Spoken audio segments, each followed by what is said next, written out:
Hello. आज previous year questions discuss करते हैं। एक व्यक्ति 3 किलोमीटर प्रति घंटे की गति से चलता है, ठीक है। वो आधे रास्ते में पहुंचने के बाद अपनी गति को दोगुनी कर देता है। वो 5 घंटे तक चलता है। उसके द्वारा तय की गई कुल दूरी, ठीक, उसके द्वारा तय की गई कुल दूरी ज्ञात कीजिए। तो देखो, यहाँ पर क्या बताया कि ये जो व्यक्ति है वह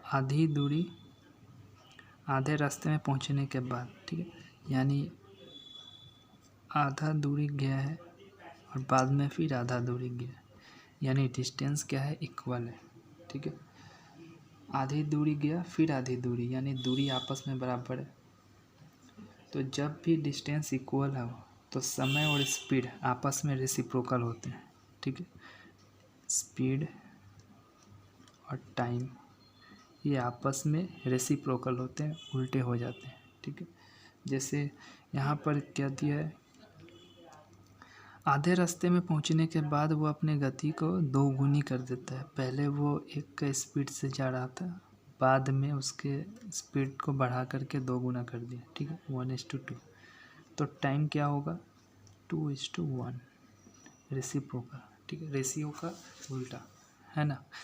जब भी डिस्टेंस बराबर हो तो टाइम का उल्टा हो जाएगा, स्पीड और टाइम आपस में रेसिप्रोकल हो जाएंगे। तो यहाँ पर कुल टाइम इसको यहाँ पर कितने लगे, 3, लेकिन क्वेश्चन में कितना दिया है, 5। तो 3 = 5, 1 = 5/3। तो 1 का मान आया 5/3। तो 2 = कितना होगा, 5/3 × 2, डेट इज़ 10/3, है ना। तो 2 का मान आया 10/3, ठीक है।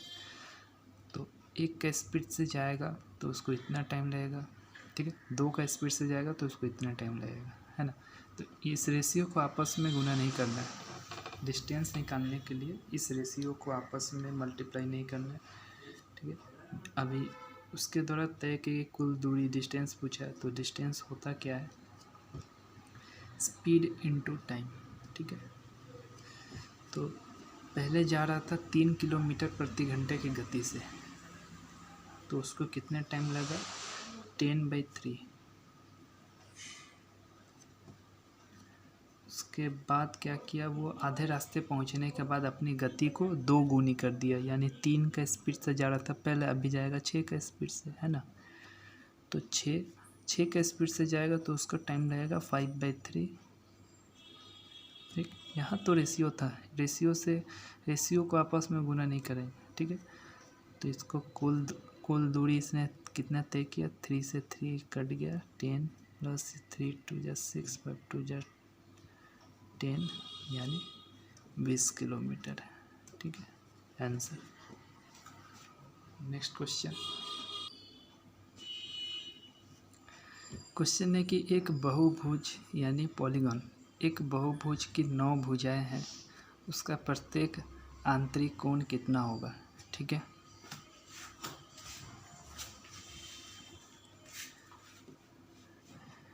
देखो, बहुभुज यानी पॉलीगॉन, तो पॉलीगॉन का कुछ पॉइंट आपको याद कर लेने हैं। सबसे पहला जो पॉइंट है वो है कि किसी भी बहुभुज, ठीक है, किसी भी बहुभुज का जो अंतः कोणों का योग होता है, ठीक है, अंतः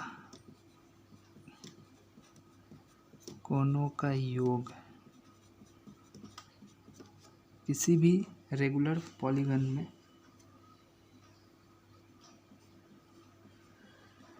सम ऑफ ऑल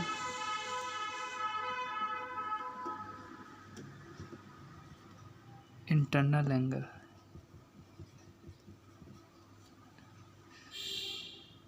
क्या होता है, n-2 × 180 डिग्री, ठीक है। n क्या है, उनकी भुजाएं, ठीक है। तो अंतः कोणों का योग सम ऑफ ऑल इंटरनल एंगल क्या होगा, n-2 × 180 डिग्री। सेकेंड पॉइंट क्या है,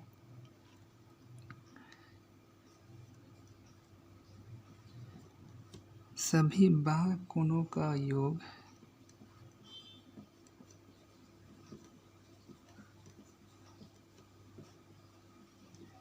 means sum of all external angle.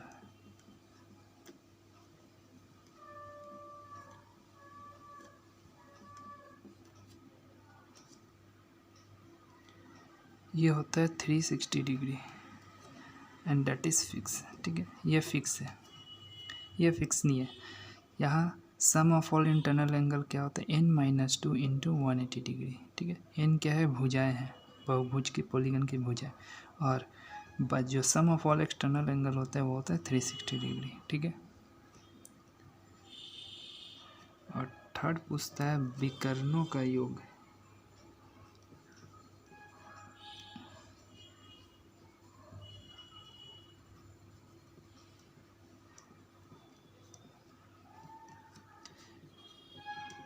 Diagonal, ठीक है, नंबर ऑफ डायगोनल, विकर्णों की संख्या। तो विकर्णों या डायगोनल की संख्या कैसे होता है, n into n-3 divided by 2। ठीक है,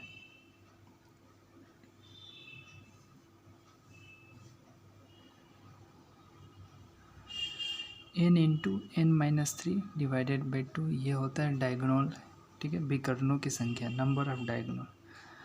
अच्छा, अंतःकोणों का योग होता है sum of all internal angle n-2 into 180 degree, और बाह्य कोणों का योग होता है sum of all external angle 360 degree. ठीक है, यहाँ पर पूछा है प्रत्येक आंतरिक कोण कितना होगा, प्रत्येक, ईच। ठीक है, ईच आंतरिक कोण का योग कितना होगा। तो जब भी प्रत्येक बोलेगा, ईच बोलेगा, तो उसको हम लोग भुजा से भाग दे देंगे। ठीक है, या ये क्या था, ये था कोणों का योग, इंटरनल एंगल का सम।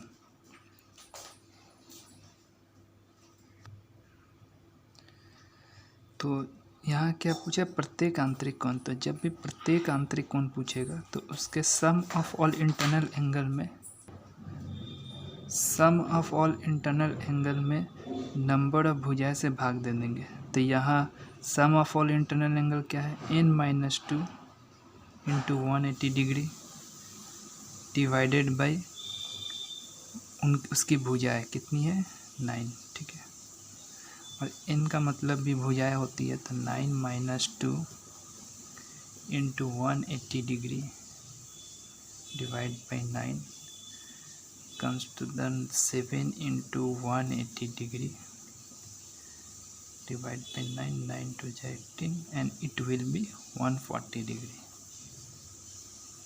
आंसर। ठीक, 140 डिग्री आंसर है।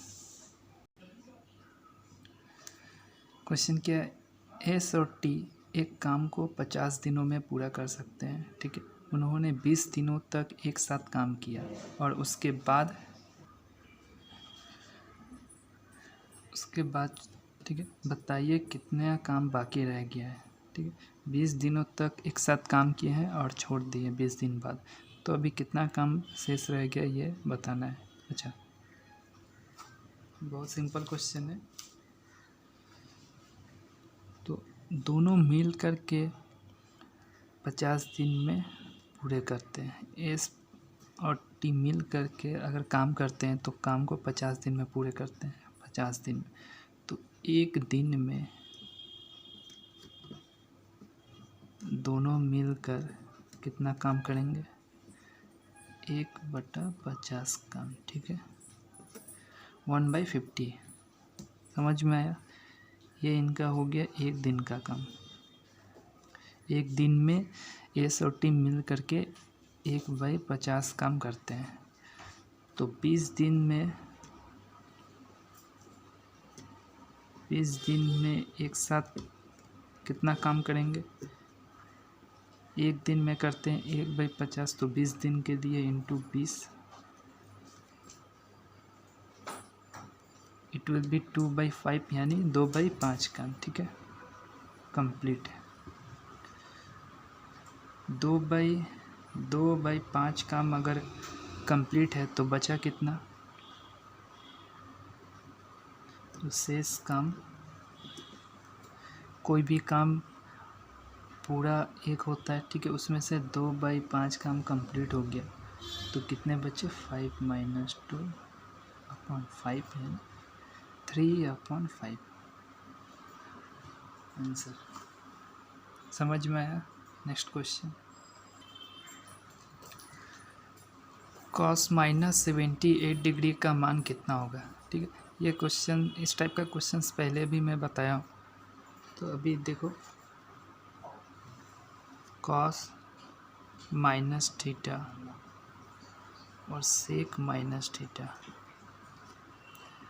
होता है cos थीटा और sec थीटा।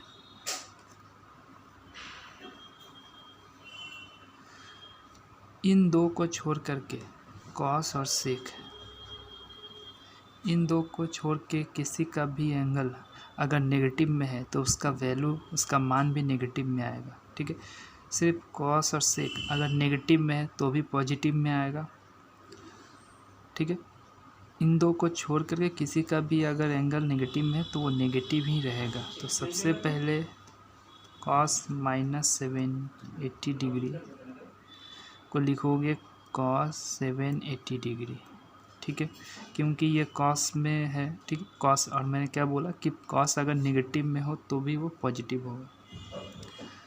अच्छा, अभी cos 78 डिग्री, तो 780 डिग्री देखो 360 डिग्री से कितना ज़्यादा है, 360 से कितना ज़्यादा है।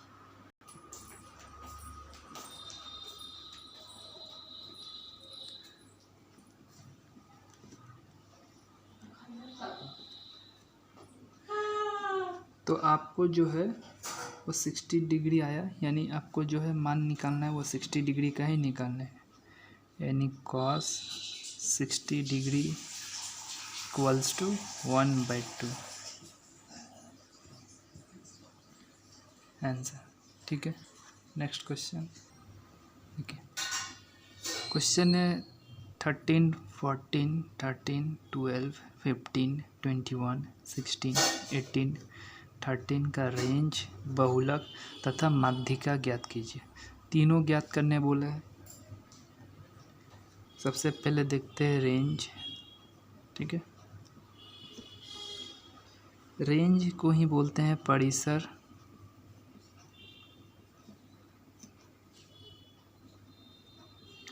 इसको ही बोलते हैं परास और रेंज, ठीक है, रेंज तो नाम है ही। ये तीनों सेम है, परिसर, परास और रेंज। इससे पहले वाला वीडियो में जो प्रीवियस ईयर क्वेश्चन करा रहा था उसमें मानक विचलन यानी स्टैंडर्ड डेविएशन सिखाया था, उसमें 3 स्टेप होता है, ठीक है। आज देखो रेंज, तो रेंज क्या होता है, उच्च सीमा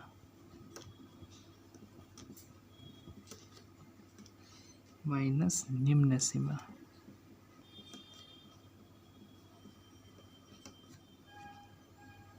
अपर लिमिट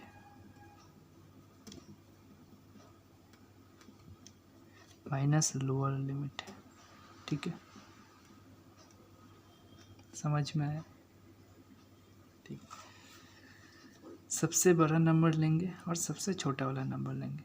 तो इसमें देखो सबसे बड़ा नंबर क्या है, 21, और सबसे छोटा नंबर क्या है, 12, यानी 9। तो रेंज कितना हो गया, 9, ठीक है। बहुलक, बहुलक के बारे में बता दिए, ठीक है। बहुलक क्या था कि बहुलक था कि जो सबसे अधिक बार आया है उसको बहुलक बोलते हैं, मैक्सिमम टाइम, ठीक है। अगर रिपीटिशन सबसे ज़्यादा जिस नंबर का हुआ है वही नंबर होता है बहुलक या मूड। तो इसमें देखो 13 जो है वो 3 बार आया है, 1, 2 और 3, ठीक है। तो बहुलक कितना होगा, 13 आंसर। रेंज हो गया 9, बहुलक हो गया 13, और माध्यिका, माध्यिका मीन्स मीडियन।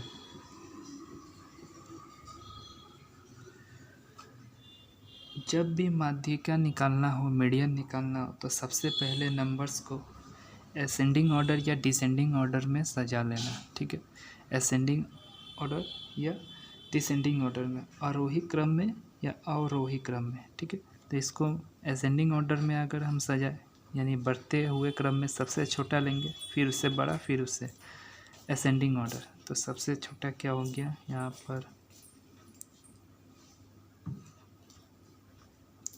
12, फिर 13 3 बार,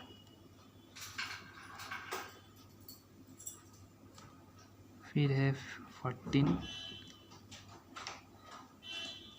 फिर 15, 16, 18 और 21। ठीक है, 1 2 3 4 5 6 7 8 और 9 है ना।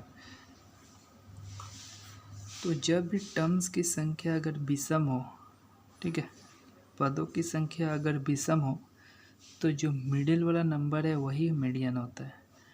और अगर टर्म्स की संख्या, पदों की संख्या सम हो, तो बीच वाले दो नंबर का एवरेज निकालेंगे, फिर वो मीडियन आएगा। यहाँ पर 9 है, यानी नंबर जो है यहाँ पर जितने टर्म्स लिखे हैं वो विषम है। तो विषम में क्या, विषम है तो बीच वाला नंबर होगा माध्यिका, यानी 14 है बीच में, तो 14 आंसर। समझ में आया?